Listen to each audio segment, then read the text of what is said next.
Et salut à tous, on se retrouve aujourd'hui pour les résultats de SmackDown du 21 janvier 2022.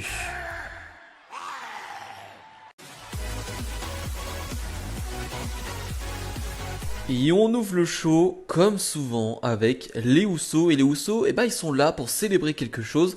Célébrer le fait que Roman Reigns est devenu le plus grand champion Universal de l'histoire. En tout cas, le champion Universal avec le plus long règne, avec plus de 508 jours. Il dépasse donc le règne de Brock Lesnar.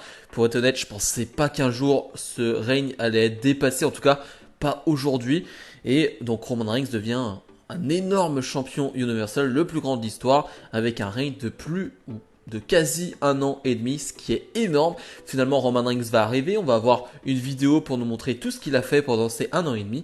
Et avant qu'il puisse dire quelque chose, c'est Seth Rollins qui va arriver. Et Seth Rollins va nous dire un peu la même chose que la semaine dernière, que sans les Usos et sans l'aide du Shield, et il va même dire le nom de Dean Ambrose, le vrai nom de Dean Ambrose, donc John Moxley, du côté de AEW. Je parle pas d'AEW, mais là, la WWE m'oblige à parler de AEW, ce qui va avoir une petite réaction du public quand il va dire Mox, parce que je crois qu'il va pas dire Moxley, il va dire juste Mox.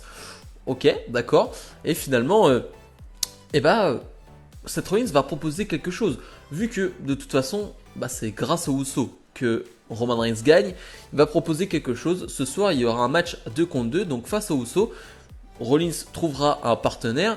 S'il gagne ce match, les Usos seront bannis du Royal Rumble match. Et finalement, on se demande qui va arriver, et c'est Kevin Owens qui sera le partenaire de Seth Rollins. Alors, ça prouve bien une chose, c'est que il y a vraiment aucune superstar du côté de SmackDown, c'est un bordel total, donc on ramène quand même quelqu'un d'euro. Je rappelle quand même que Owens est aussi un heel, et finalement il est encore applaudi. Bref, c'est un bordel, et Roman Reigns va accepter à une condition, s'il perd son match, finalement il n'aura pas de match au Royal Rumble, et Roman Reigns pourra partir en vacances jusqu'à WrestleMania, donc ça nous promet un énorme main event. Kofi Kingston fait face à Madcap Moss, mais avant le combat, Madcap Moss est toujours accompagné de Happy Corbin, Kofi Kingston va nous ramener quelqu'un, et c'est Biggie qui est lui aussi une superstar d'Euro. Décidément, on voit plus de superstars d'Euro que de SmackDown à SmackDown, c'est assez incroyable. Et donc on va avoir ce Kofi Kingston Madcap Moss qui est franchement très très correct.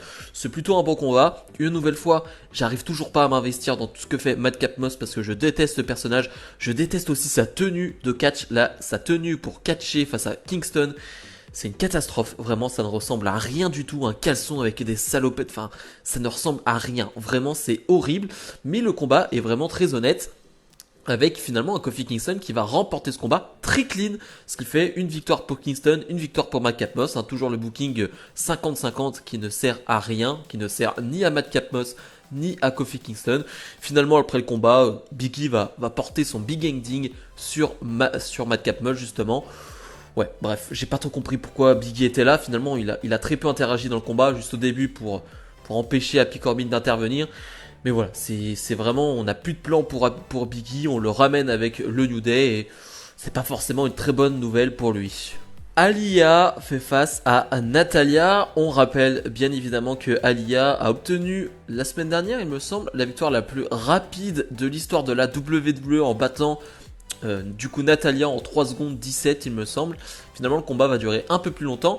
Avant le combat on nous a juste vite fait montrer Summer Rae qui est dans le public et qui est donc aussi dans le Royal Rumble féminin. Alors je sais pas si vous avez entendu, mais on la présente en tant que légende Summer Rae. Bon, je sais pas si vous vous rappelez de Summer Rae, de ce qu'elle a fait. Si Summer Rae est une légende, ok, d'accord. Bref, je vais pas aller là-dessus, mais bref, en tout cas, Summer Rae est présente, va pas avoir un rôle à jouer, ne sert à rien dans ce combat qui va durer 1 minute 40, un truc comme ça. C'est plutôt pas mal en plus, je me dis, c'est pas mal, Aliyah fait 2-3 moves intéressants, mais finalement, Natalya va se faire disqualifier, elle va taper trop longtemps Aliyah alors qu'elle est dans le coin du ring, et finalement, c'est Xia Li qui va arriver pour protéger, c'est Xia Li, la protectrice, je crois qu'on l'appelle, et qui va arriver, qui va protéger donc Aliyah. J'aime toujours autant l'entrée de Xia Li. Alors je sais que c'est kitsch tout ça avec les effets spéciaux, mais moi j'aime vraiment beaucoup et je suis content de la revoir parce qu'on l'a vu qu'une fois depuis sa fameuse entrée et depuis plus rien, donc je suis content de revoir Xia Li. Les Viking Raiders font face à Los Lotarios, un combat qui ne va que très peu durer, 3 minutes, quelque chose comme ça, où les Viking Raiders vont finalement faire une démonstration de leur puissance et de leur talent et vont l'emporter. C'est une bonne chose parce que je le rappelle, les Viking Raiders sont les nouveaux challengers numéro 1 au Uso et voilà, ces derniers temps ils ont enchaîné les défaites, donc c'est important je trouve de les faire gagner quand même. Alors même si c'est des matchs qui durent très peu de temps, voilà, faut leur donner des victoires pour montrer qu'ils peuvent faire quelque chose face à Uso lors du Royal Rumble. Charlotte Flair, la championne de SmackDown, fait face à Naomi à nouveau. Et si Naomi l'emporte une nouvelle fois, elle aura une chance pour le titre de Charlotte Flair. C'est les mêmes conditions qu'il y a 2 semaines ou 3 semaines, je ne sais plus. Sauf que cette fois-ci, une nouvelle fois, Sonya Deville va se mettre dans l'histoire. Alors, elle avait fait quelques interventions il y a quelques semaines. Là, elle décide carrément d'enlever l'arbitre et de prendre le t-shirt de l'arbitre et devenir arbitre. Ce qui donne une parodie de match qui ne va pas durer parce que Sonya Deville ne va jamais compter quand Naomi va faire le tomber. Finalement, dire que Naomi a abandonné alors qu'elle n'a pas abandonné. Bref, le match va pas durer et on va vite s'arrêter là. J'en peux plus. Je n'en peux plus. C'est pas la première fois qu'on voit ça et c'est trop long. C'est vraiment trop long tout ce qui se passe avec Naomi et Sonya Deville. Alors, je sais pas si c'est de la bonne rage du fait que on n'en peut plus de ce que fait Sonya Deville à Naomi. Mais tout ce que je sais, c'est que je veux plus voir ça. Tout ce que je sais, c'est que je voulais juste voir un bon combat entre Naomi et Charlotte Flair, comme on a eu il y a 2 semaines. Mais là, sans intervention, sans rien, et que je l'ai pas eu, et ça me frustre. Je veux juste voir du catch, c'est tout ce que je demande, et je l'ai pas, et ça m'énerve. On enchaîne avec l'un des pires segments de ces derniers mois, Sami Zayn qui est une nouvelle fois en guerre contre Johnny Knoxville, donc ce membre de Jackass. Donc Sami Zayn va essayer, on va dire, des armes de self-défense et donc montrer que ça ne fait pas si mal que ça et que voilà, il est plus fort, plus costaud que Johnny Knoxville, donc il va s'électrocuter avec quelque chose qui peut mettre à terre un rhinocéros. C'est gênant, c'est pas drôle, c'est vraiment pas drôle du tout. Donc finalement, Johnny Knoxville va arriver et va dire en fait ta machine n'était pas du tout allumée, je vais te montrer ce que ça fait. Donc voilà, il va électrocuter donc Sami Zayn. T'as des bruits qui sont rajoutés, vraiment j'ai l'impression qu'on regarde un show pour enfants de 6 ans, enfin vraiment ça n'a aucun sens. Je sais pas ce que vous en avez pensé de ce segment, peut-être que ça vous a fait rire, on n'a pas tous le même humour. Moi personnellement ça m'a pas du tout fait rire et je suis pas du tout dans cette histoire avec Johnny Knoxville, ça m'intéresse absolument pas, vraiment c'est pas du tout ce que j'aime. Sheamus fait face à nouveau à Ricochet et on a Ridge Holland qui est de retour. Son nez semble aller mieux et ça c'est la bonne nouvelle. Finalement Sheamus Ricochet ça va pas durer très longtemps. Je parlais la semaine dernière du fait que j'aime que Ricochet soit dans des matchs de 5, 6, 7 minutes. Pour le coup là c'est 3 minutes de combat où il va pas faire grand chose. Finalement Sheamus remporte à nouveau ce combat. Je sais pas quel est le but avec Sheamus ces dernières semaines, vraiment on lui donne beaucoup de victoires. Peut-être une chance pour le titre intercontinental de Nakamura, je ne sais pas, mais voilà, donner des victoires à Sheamus c'est bien, mais il faut en faire quelque chose de concret. Et le main event, les Usos face à Kevin Owens et Seth Rollins avec donc 2 stipulations.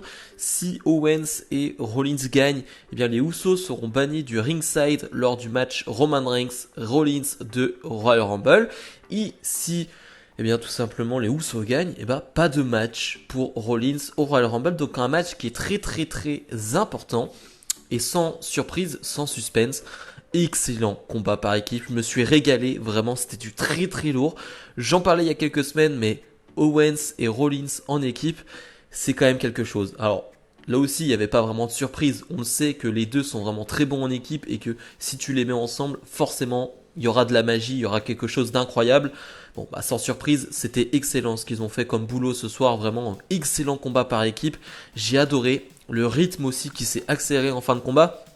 Et comme je le disais, avec donc des stipulations qui apportent vraiment du suspense à ce match, le public qui dormait plutôt jusque-là, le public de Nashville, va vraiment être réveillé sur ce combat, va chanter le thème de Rollins pendant tout le long du combat, va vraiment être à fond dans ce match, et ça fait plaisir juste à entendre, à voir.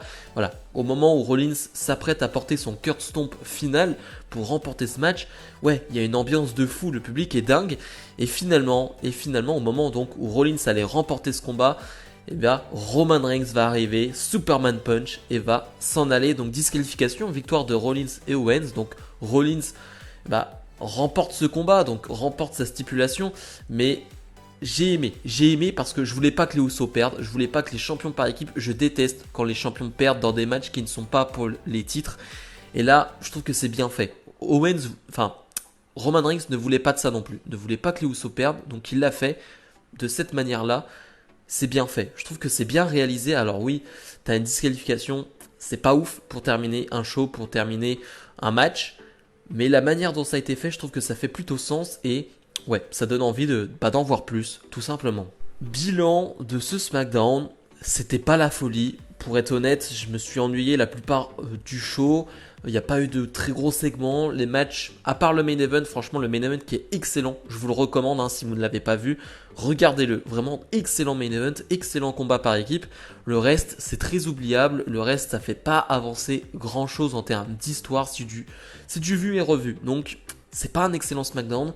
C'est pas catastrophique parce qu'on a ce main event. Donc, si je dois donner une note, je mets un 5.